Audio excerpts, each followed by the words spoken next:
Good day, strategy gamers, and welcome back to episode 44 of our Let's Play series, Stalingrad to Berlin.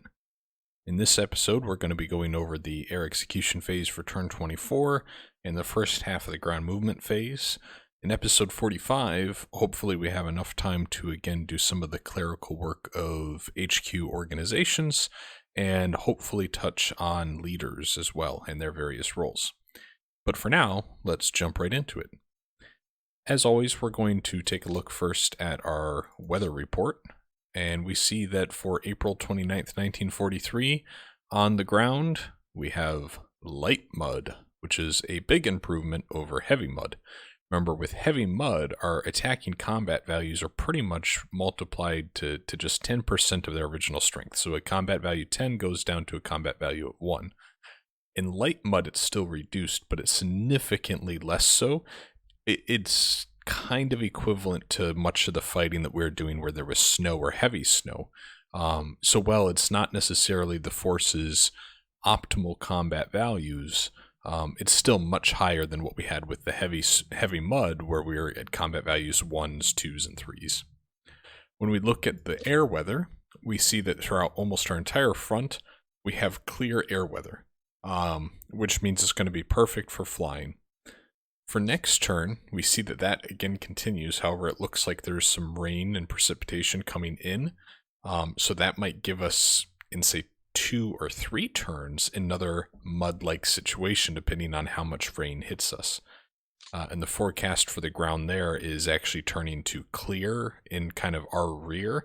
But you see where the German player is, pretty much their half of the map is still going to be in a mixture of light mud and clear. So that's kind of what we're looking at weather-wise for the next couple turns.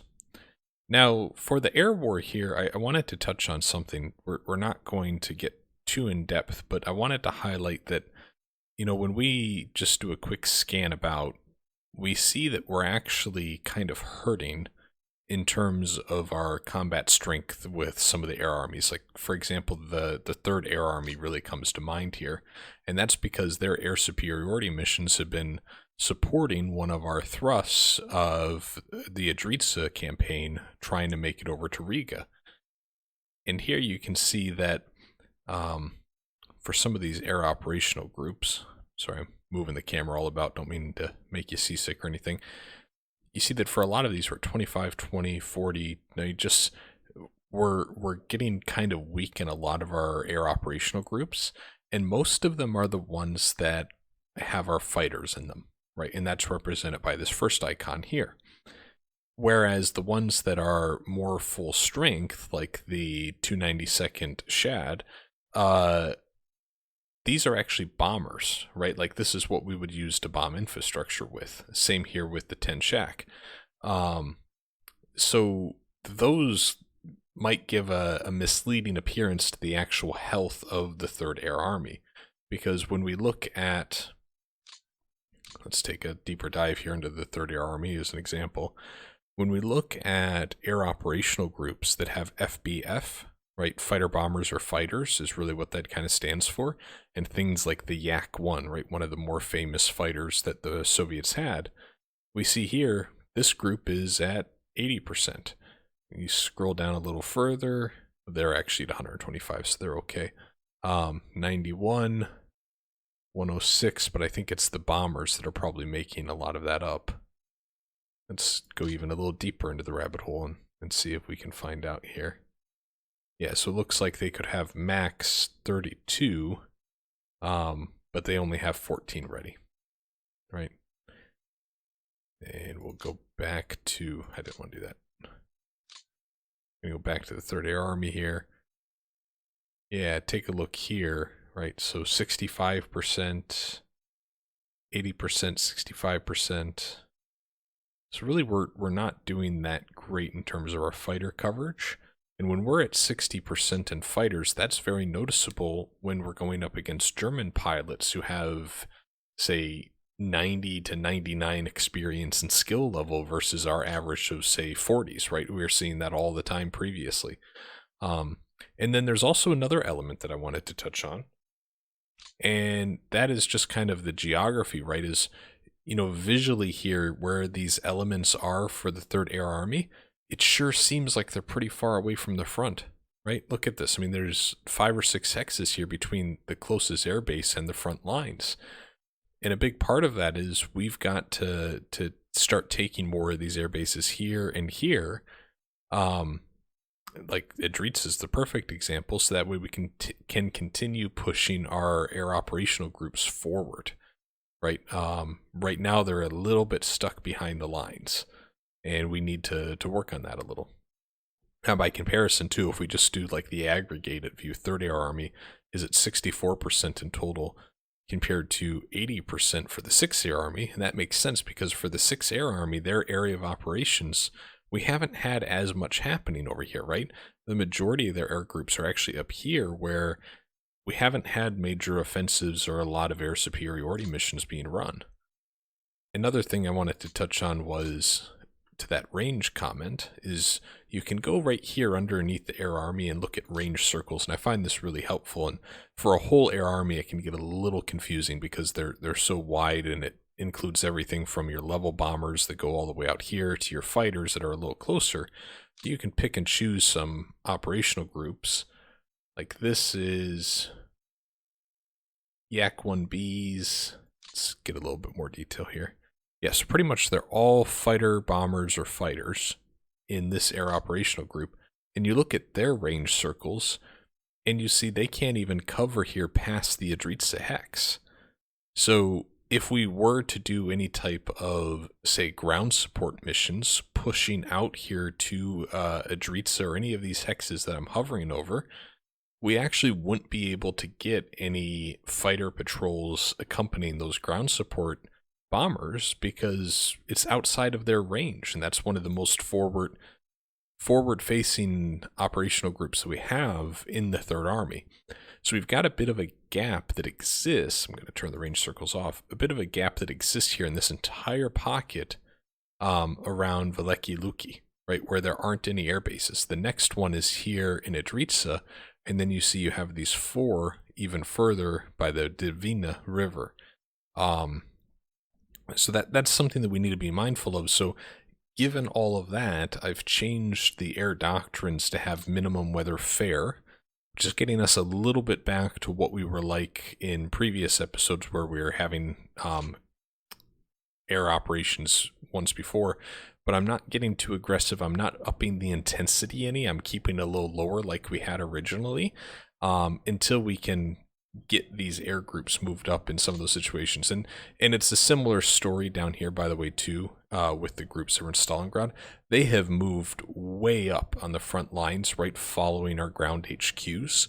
But we still have a bit of a gap, especially here when you look at the concentration of air bases in and around Stalino compared to the number that exists back here by Rostov. I mean, I'm counting 1, 2...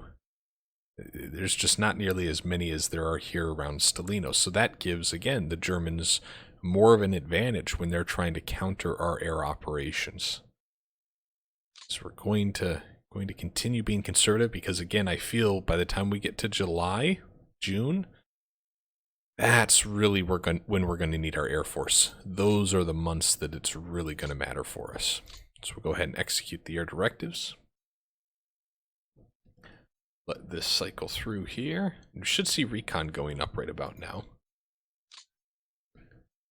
Oh, we actually have some air superiority too. That's good. There's the recon. So that's day 2. A lot of recon happening.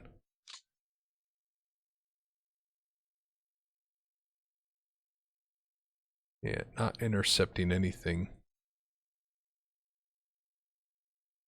Doing more air superiority. Repairing some planes. All in all, pretty quiet though. Not a lot of air combat. Have 33 losses out of 620 some odd sorties, and almost all of them are operational. We've lost 4 to flak, and the flak were probably recon missions that were trying to get a little too close. I would assume. Maybe not though. Alright, now we're right back into the ground phase, and as we've been waiting for, right, we have had 2 episodes where we've We've blown up next to nothing. There's been almost no ground combat in the previous 2 turns. Now we can finally change that, right? Because you can see along our front lines, this is kind of what we would expect in terms of combat values being represented on all of the hexes.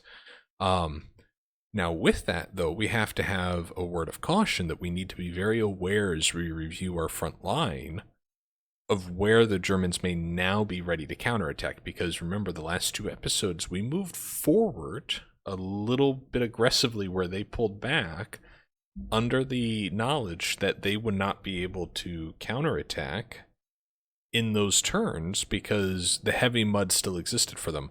Now they can counterattack if they so wish. So I'll give you a good example here. We've got these 3 hexes bearing down here, and they have 61 versus our 36. Now, right now, that's not even 2 to 1, but if they brought in another unit or 2, they may suddenly find themselves with 2 or 3 to 1 combat value here. And that's one of the more glaring ones that stands out to me. Looking along the line over here, we're actually looking quite strong. I'm very happy with how this is looking. We had done a lot of work to actually move up into these 2 hexes, and that seems to have paid off. I think what we will do is we will try to push this hex back. So let's go ahead and take these units, and I think we're just going to do a hasty attack. There's an infantry division committed, so they actually managed to hold. Well, let's do a deliberate attack now. And that time we were able to push them back. And we're not going to move up into that hex this turn, but now we continue to put pressure on them, and we've taken the hex from them. But because I had to do the 2 attacks, it really did weaken us a little bit too much. And you can see fatigue got really high on this entire stack, 67, 74, 72. So we may even look at saying, okay, do we do a little bit of a flip-flop of 1 or 2 units here? And I think we will. So what we're going to do is take the 56th Rifle Division and move it over here. And to do that, we need to take out a unit. And we are going to take out the 136th Rifle Division. So we'll move them here. And the 56th Rifle will go here. Wasn't a lot, but it certainly helps, and they're not nearly as high on fatigue as the other was. We'll also go here and see if we don't have some. Yeah, so we're going to assign an anti-tank regiment to try to help a little bit. And they're now at 81 fatigue, so they're just going to sit in the rear here for that turn. But we will take this naval rifle unit and move them up, I think. Just to help a little bit there. So that's certainly now the weakest part in our line, but they're going to have to move into a neighboring hex and then attack against it. And I'm not really seeing anything that's going to give them an advantage to do so. The only thought I would have would be as if they took like this Panzer division, and if there's another in the rear that they could bring up, that would be the only concern. Looking over here, we see they have defensive value of 9 here, but we don't have enough in this hex to be able to push through. So that might be a future opportunity for us. As we continue scanning the line, they're at 72, it's just way too much. Ooh, yeah, you see, so here's a weak point, right? We're only at 12 in this hex, and a big reason for that is we had done so much of a shuffle of our units down south here to connect with the rest of the Lake Ilmen front. So now we might reverse that a little, and we might now take some of these units up here. So let's take like the 382nd, I'm thinking. Actually, I'm almost of the mind to turn that into a rifle corps and then move them up. So we're going to turn you into a rifle corps. There we go. And then move you up. Perfect. So that should be plenty now to hold that hex. Everything they have there gives them 1-to-1. they come down here, we're at 50, so again, I think we're going to be okay. And then we're just going to take one unit here. And I think we'll take probably the 2nd Rifle Division and move them up.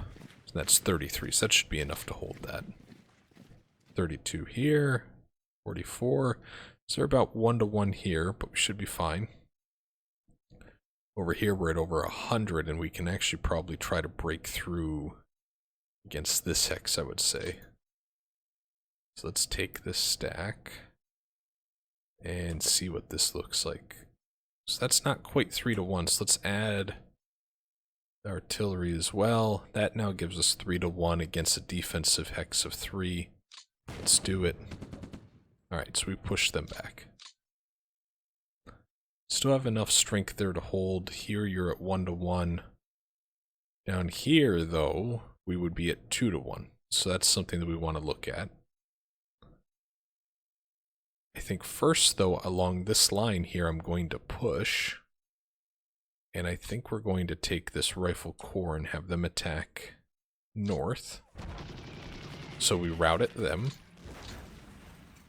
And then I'm going to do the same thing here by pushing north. Should route them too. We did. Good.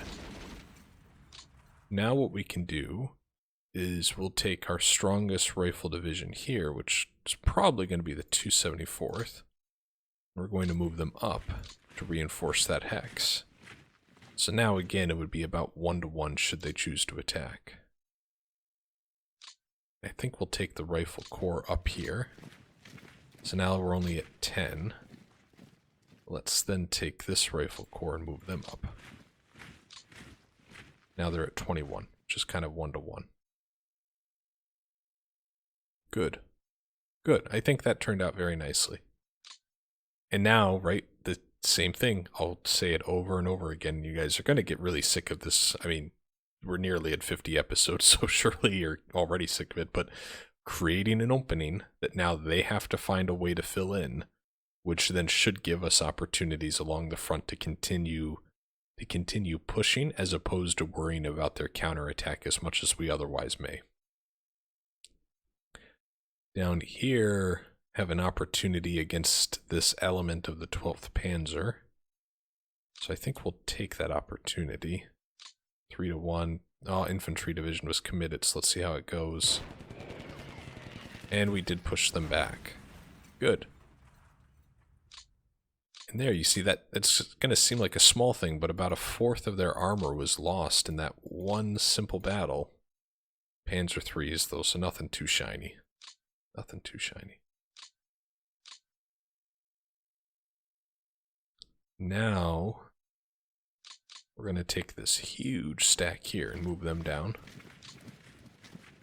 And we'll have them press against the security unit. They route it.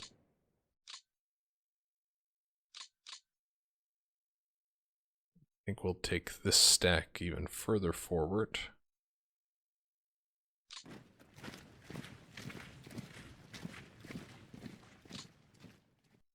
And then we're going to break through here. Ooh, maybe not. But we might have enough there to do that. So let's take this rifle brigade, move them up. And then here we're going to take the 13th Rifle Corps. Alright, now we have more than 2-to-1 attack. We are successful and we captured the depot that existed there.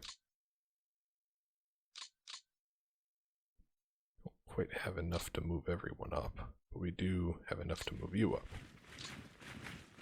Ooh. Yeah, that was a bit of a mistake on my part. Let's add this rifle division. So now they do have 2-to-1, but that's it, just 2-to-1. Here we're going to attack up. An infantry division was committed. Yeah, so they're going to hold. Okay. That's a little unfortunate, but it's okay. So here we have 7. We have enough to attack there. Yeah, not really. Not really. That rifle brigade can probably move up somewhere. So we'll have you go here. Okay. Alright, so we're a little spread thin here against a 6 and a 3. Right, so if they attack, that's 9, we're fine. If they attack here, yeah, that's all 1-to-1. They might move up. What is this? Another element of the 12th Panzer? But I'm betting they won't.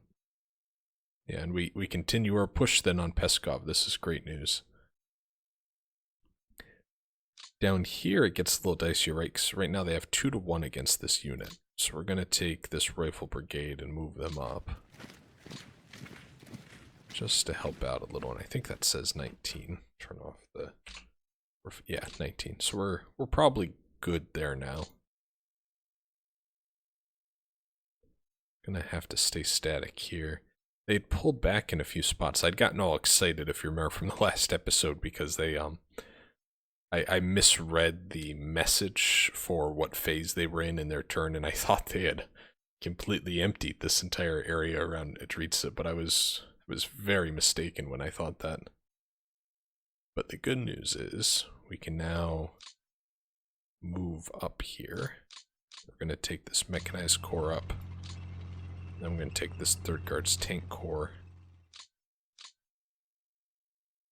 And then I'm going to take the 17th Tank Corps.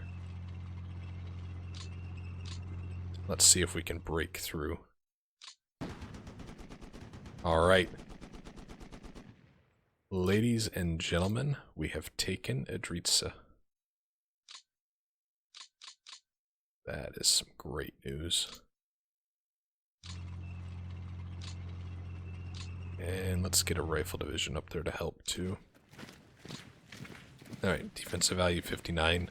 It's going to be plenty against what they have here. Absolutely plenty.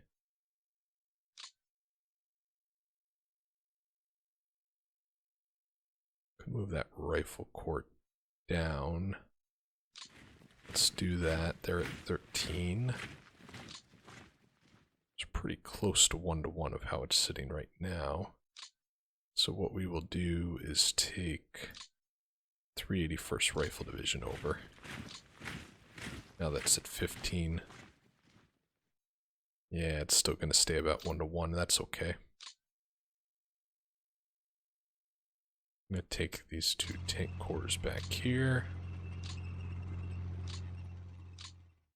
And we might swap out one of these tank corps.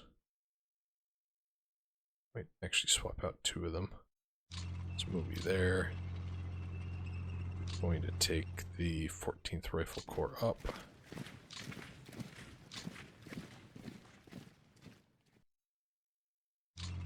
Take them down there and do the 6th Rifle Corps. There we go. Do we maybe press? I don't know that we can. We can't. Alright, and then we can push through here too. So let's do that. 5-to-1. They retreat it. We'll take the rifle division up. Then we'll have the tank corps accompany them. And we'll have... Yeah, they can't make it. I have 13th Tank Corps go up too. Yeah, 26 should be fine with what they have there. Alright, well that went well. My goodness, we still have 2 mechanized corps back here. They're currently set to reserve. We're going to change that. I think... Yeah, I'm going to have them press right up there. Now we're going to take both elements and attack. No.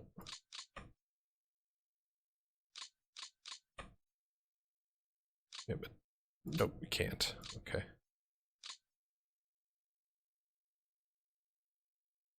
We're gonna break through.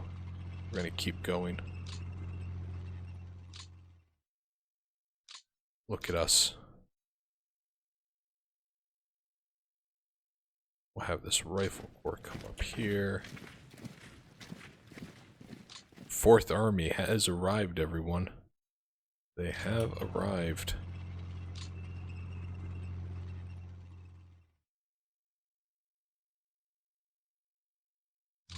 Take you there.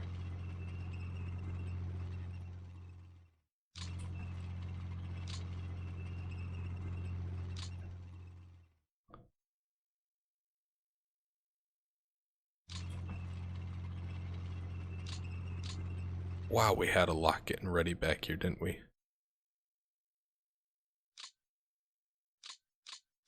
think we'll have the 7th Tank Corps come up here and join that mechanized corps. And we can bring up the 8th Guards tank.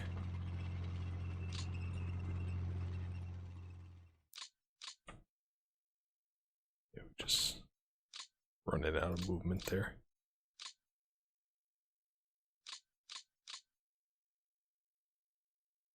This tank corps. Yeah, that mechanized can't go any further. Okay. But now they have this might be the first like notable breakout we've had of the game. Of the series, I think. I think it might be because so let's look at the situation here, right?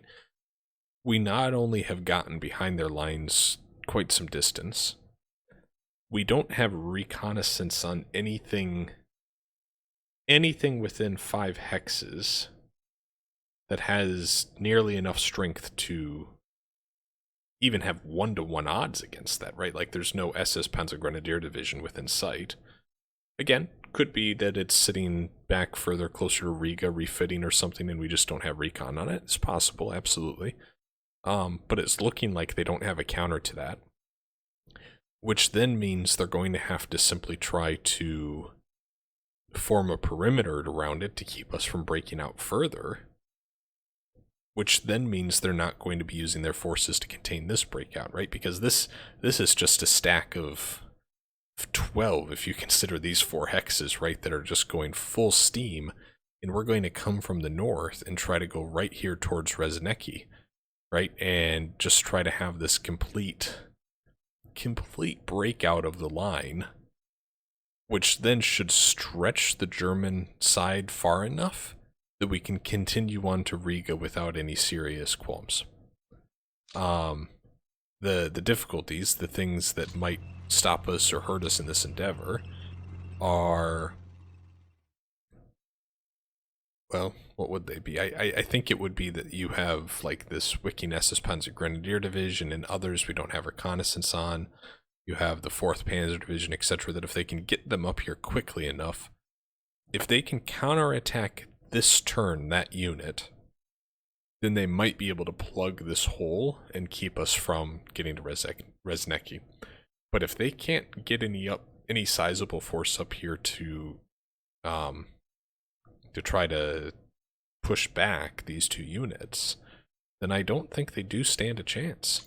And we're going to go here, by the way, to the 6 mechanized and assign some support units to try to help them out. Yeah, look at this. We're going to attach this rifle brigade and the 7th Guards Tank Brigade and this 34th Anti-Tank Regiment. Now they have a defensive combat value of 26. Yes, thank you. That's wonderful news. Absolutely wonderful news. Can we push against this hex? I don't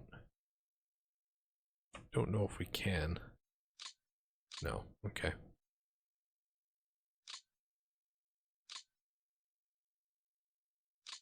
Yeah. Because we've already pushed forward with a number of these. Okay, fair enough. Down here to the south, I don't know that we've attacked yet with you. No, we have. We have. You moved up. I remember that now.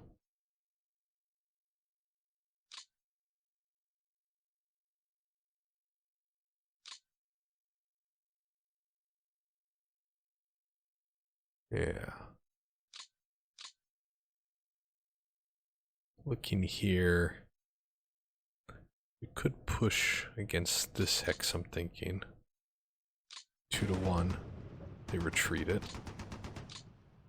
And then we can't really break through any of those 3. So we're going to have to kind of go around them, which is fine, right? That's not a problem. Up here we have other elements of the 5th Tank Corps that I've forgotten about. So we will move them up here. Okay. Did I move the wrong unit? No, I did not. There were 2. There we go.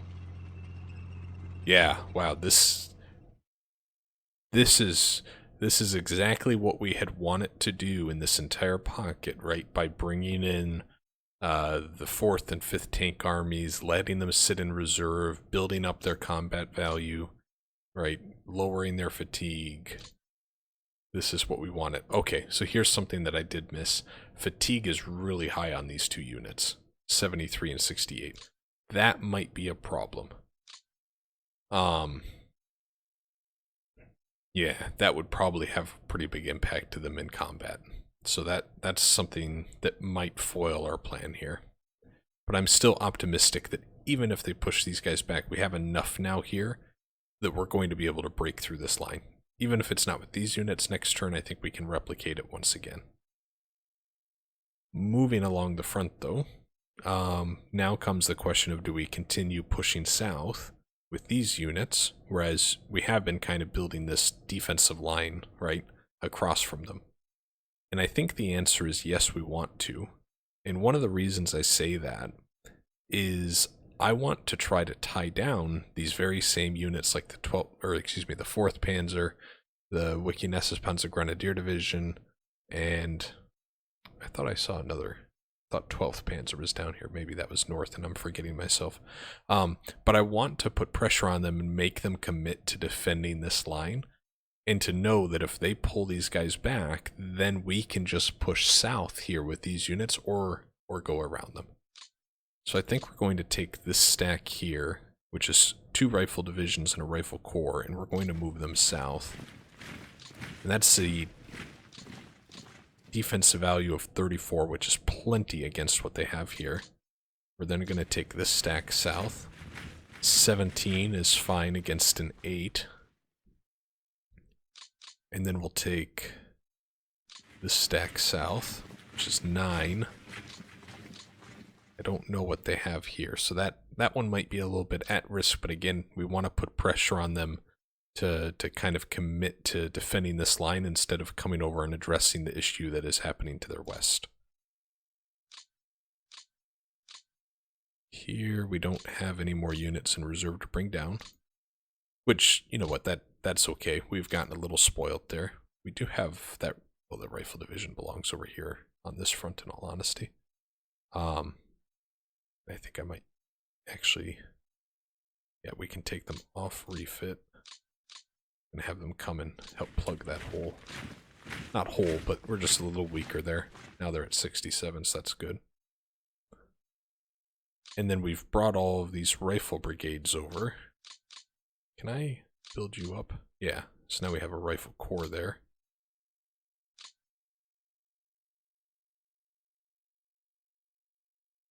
Let's bring you over. Bring you over. That's 22 against their 24, so that's good. Here we will take one of the motorized units down south. That's 16 now. And I'll have you come down and help reinforce just a little bit that hex. We have a rifle division here that desperately needs to stay on refit. My goodness, that was not a pretty picture.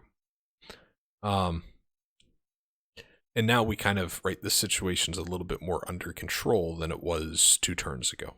And that mud hitting when it did probably really helped us, right? Because it meant effectively that for 2 turns, these guys could not continue their push north, and we were able to continually bring in new reinforcements to help kind of hold the line.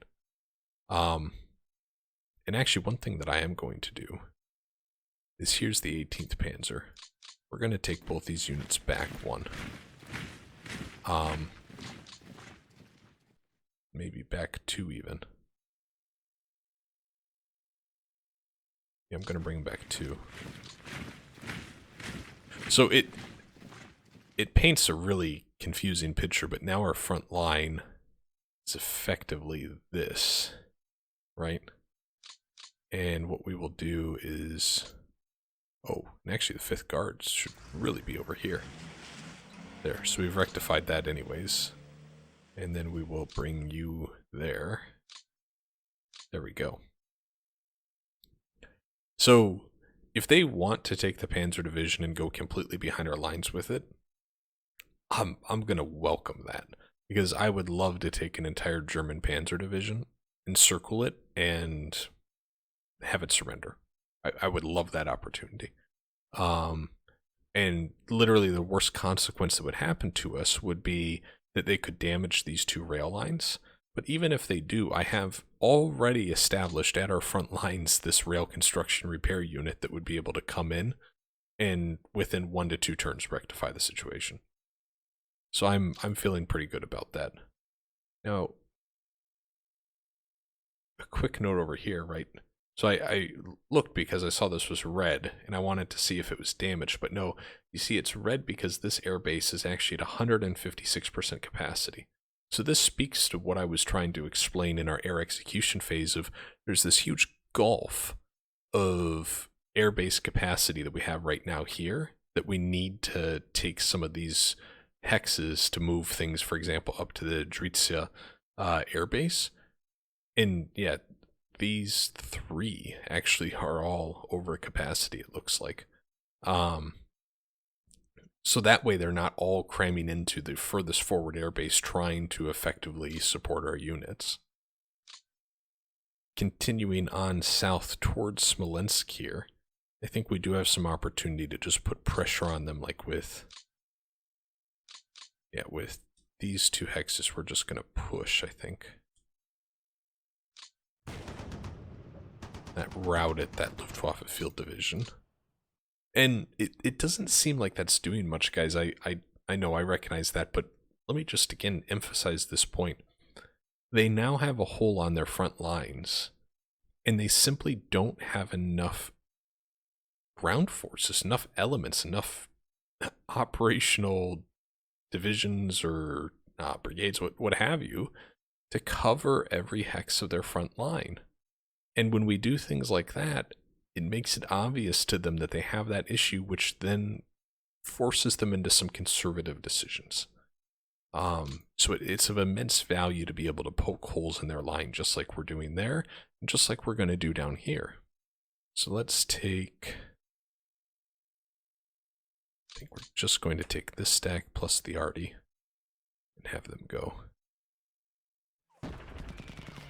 And they route it. Excellent.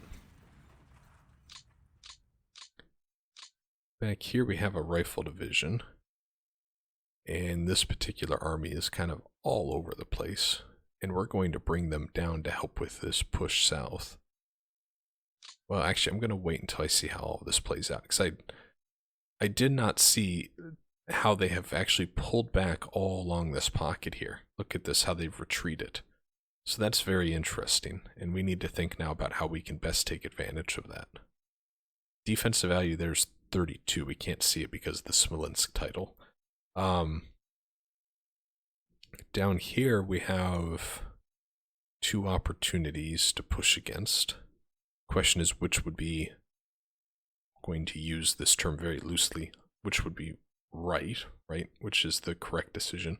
And I think it's important for us to put more pressure westward on these forces to force some type of withdrawal, so that way they worry about an envelopment and us getting behind them. So I think we're going to take our stack south of Smolensk here, and we're going to use them to push through and break past this unit. And they held. Very interesting. Okay. Well then. Let's take that rifle corps. We're going to move them out. And we're going to bring up this cavalry corps. And we're going to do that again. And they retreated this time. There we go. See, we got what we wanted. Now we're going to take this stack and move them up. We're going to have them attack here, 2-1. They held again.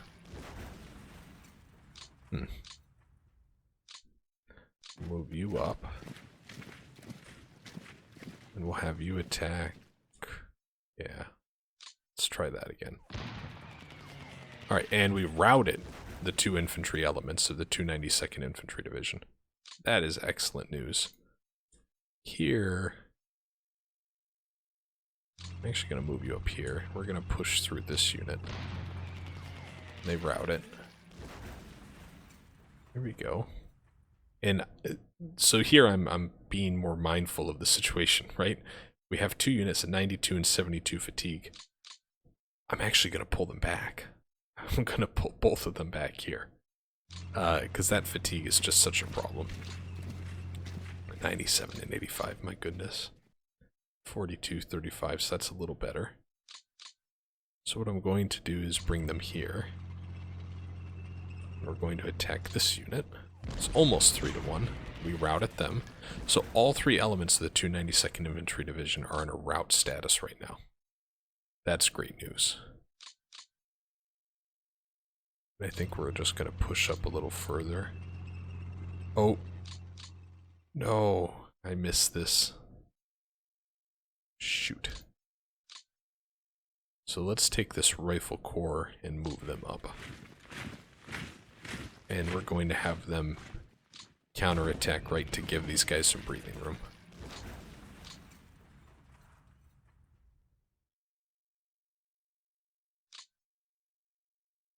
This mechanized corps I might also bring down here.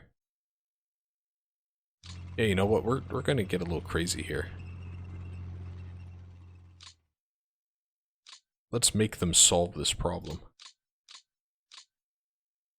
Right. Back here we have the 6 guards. Tank corps. We're going to bring them all the way up here. Then we're going to retreat them.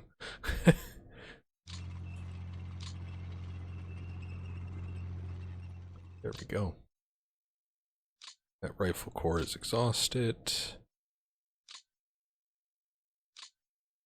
Up here we have this mechanized unit.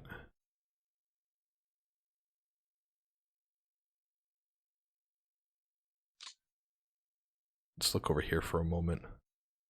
So we're fine from a defensive perspective all along that front line. So we're going to take elements of that front line and move them west.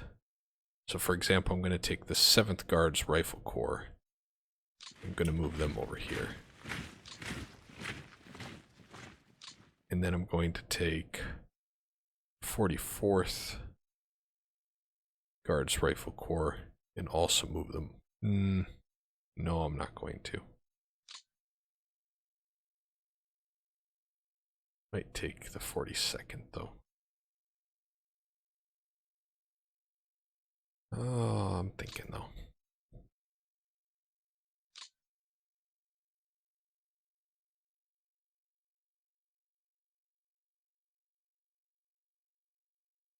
Yeah, so here's what we're going to do. We're going to actually move them up here. There we go.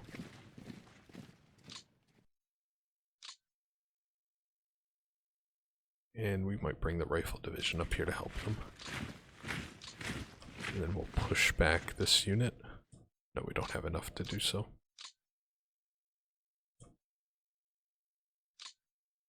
Okay. So now we're down to 13 here. So let's add to them a support unit. Oh, okay, so we have no applicable support units that will help. We will go over here. I think we need to leave those as they are because they're all armor elements in heavy woods, and I really hate that. So we might actually take them up here. Yeah. Yeah, now they're on clear open ground, and look at this big pocket that we have opened up. I'm going to move the HQ unit a little this direction. And up one. Ooh, so I can have you in command range or you in command range. I'm going to have you in command range. But then I don't have... Oof. Tough decisions there. That's a little tough. And you're actually over capacity. I thought I'd optimized all of you. Well, let's simply solve this problem then. We're going to take here, the elements are part of 3rd Tank Army, and apply them to the 50th Army. 50th Army. And 50th Army. Problem solved. So now the 3rd Tank Army is literally just tanks, which seems incredibly logical. Alright. We have really gotten ourselves a little thin in areas here, but I think instead of them focused on trying to break through this static line that we have here, which even if they do, okay, they got back one meaningless hex from us, fine. It just makes it easier than for us to continue pushing out this bubble, this envelope that we have. So I'm optimistic here that this is going to go very well. What I really want to focus on though is I don't really want to go further south here. What is this town? Orsha? I don't want to go further south than Orsha because I really do want to keep that movement going west, right? To try to get that whole perception for these guys that we're getting in behind them. But look along their entire front line. So if you just go here from the north, they have 1, 2, 3, 4, 5, 6, 7, 8, 9, 10, 11, maybe not that, 10, 11, 12, 13, 14, 15. 15 hexes from here to here along the front line where they have a gap. They're not going to be in a counterattacking mood. If they are, it will be minimal. That's my message. I have this rail repair unit here, but I think we'll take care of them in the next episode as we usually do as kind of an end of turn thing. We really racked up some high fatigue with some of these units, but overall I think it was probably worth it. Okay. Moving on along. We'll probably get to about the Ariol pocket and then hold for the episode. Here they have defensive value 8 with this Niederland SS Infantry Regiment. And we only have 2 to 1. I'm not going to bother. We don't really get anything if we win. The only thing that happens is we've weakened our defensive position. And right now they have 2 to 1 against us here. So let's see if we can't assign. There's not really any. I could do the anti-tank regiment, but it's not even an armor unit that we're faced off against. We could maybe look over here to bring over a unit. So they have 27, but I don't really want to do that because they're already kind of 2 to 1 at a disadvantage. Here they're 2 to 1 disadvantage. Yeah, we're just going to hold, and this is going to be kind of similar with this. And this line is another one that really has not moved the entire series, but it's going to be similar to what we had here, where they're just going to hold. Right? There's no asset priority for this group, and even if they push everything back here 2 hexes, I'm fine with it. Because there's no strategic objective we have on the other side of this front. It's all over here. It's all by Adritsa pushing towards Riga. It's all south by Stalino, right? Those are the focus areas. So let's keep looking here near Ariol. Well, okay. So actually let me do this quick. Here we just simply have more than we need. Especially in this hex where they're not even faced off against someone on the other side. So we're going to take the 11th Guards Rifle Division, and we're going to move them here. Right, so now that gives them 36. And then we'll take the 217th. And we'll move them over here. There we go. I'm gonna move up the HQ. There we go. Yeah, so if they attack here, 36 to 50, they probably won't even risk that since they don't even have 2 to 1. Here they don't have 2 to 1.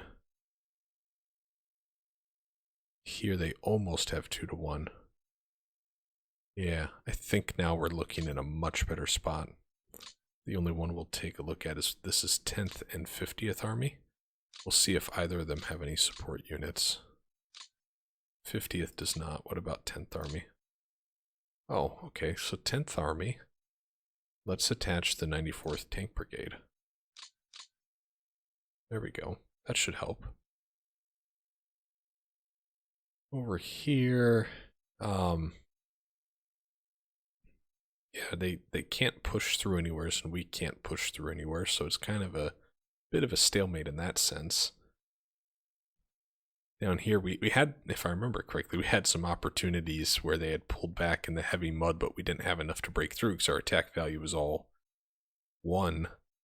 I just see here and here would be the only areas probably. Could maybe go here, I suppose. 36 to 16, that's 2 to 1. So what makes the most sense, though? Because even this is technically almost 2 to 1. That's the Arab Special Purpose Battalion. This is the 206 Infantry Division. I think I would rather push back an entire infantry division. So we're going to go here and attack. So they retreat it. And if we still have it in you, I want to see what this looks like. 23 to 12. Yeah, let's do that against the 2nd Panzer Division. Oh, Infantry Division committed to the defense. 2 were. Yeah, so that wasn't even close. Wasn't even close. So that's probably going to end up hurting us. And now we find ourselves in a bit of a predicament there. So let's take the 9th Guards Rifle Corps and bring them over. So now we have plenty to defend against here. They don't have enough to break through anywhere here. I actually wonder, what if we did that again? Let's do that again. Ah, they held again, but really wore down their armor. So that's something.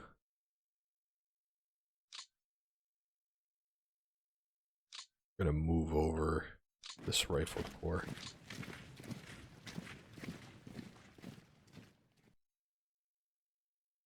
And right here we have some opportunity. I think I'd rather hit them where the fortification level's 1 instead of 3. So I think we'll go here. Not quite 2 to 1 though. Yeah, we're gonna do that. They held again. My goodness. They've got quite the fighters over here by Ariol. This has been a little surprising. Oh, okay. And they also have the 2nd SS Latvian Motorized Brigade hidden behind that ship. Didn't notice that. So you see there, it's a bit of a threat of the Motorized Brigade to move up at counterattack and then quickly pull back. But I think we're just going to have to hold. What we'll do, though, is see if we can't attach any anti-tank regiment. Yes, like we'll take you, attach that. See if there's anything here. You're same army, so you're not going to have anything else. Okay. We might push through here, too. Yeah, it's getting a little sticky. We're going to take the 357th Rifle Division and just press here against the Arab unit. Oh, Romanian Cavalry Division committed to the defense, and a Mountain Division. My goodness. Okay, Well, now we know what's back there. Oof. My goodness. Okay. Continuing down. I think let's push here against this hex. Captured a depot, so that's a big win.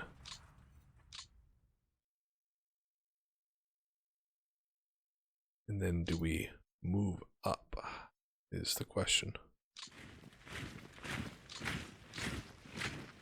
Yep, let's move up.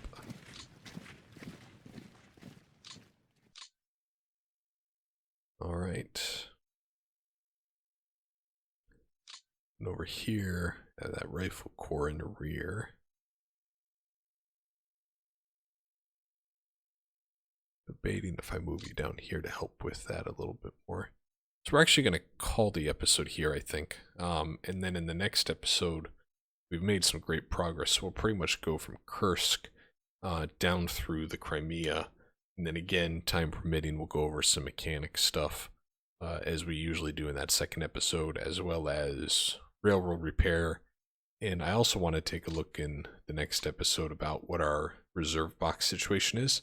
Because what we had discussed in the last episode, right, was we haven't taken a look at bringing in reinforcements in 2 or 3 turns. Now, a big part of that has been because of the heavy mud, we kind of wanted to wait to see where we should put a concentration of reinforcements to either help amplify the impact of a breakthrough or help protect against counterattack. And I think that was certainly the right call, because looking over here, we have had a great win in the Adritsa pocket, and we have had a huge win in the Smolensk pocket. Right, so imagine if 3 turns from now we have arriving another 2 armies worth of units. That would be pretty significant. So that's something for us to consider in the next episode, I think. And I'm also really excited to see, as we enter into turn 25, what exactly the Germans do with those 2 breakouts that we had. So, as always, guys, thanks so much for watching the video, watching the series, and continuing to support the channel. If you have any questions, comments, or feedback, please leave them in the comments section below, and I'll get back to you as soon as I can on there. And as always, strategy gamers, hoping you have yourselves an excellent day. Bye now.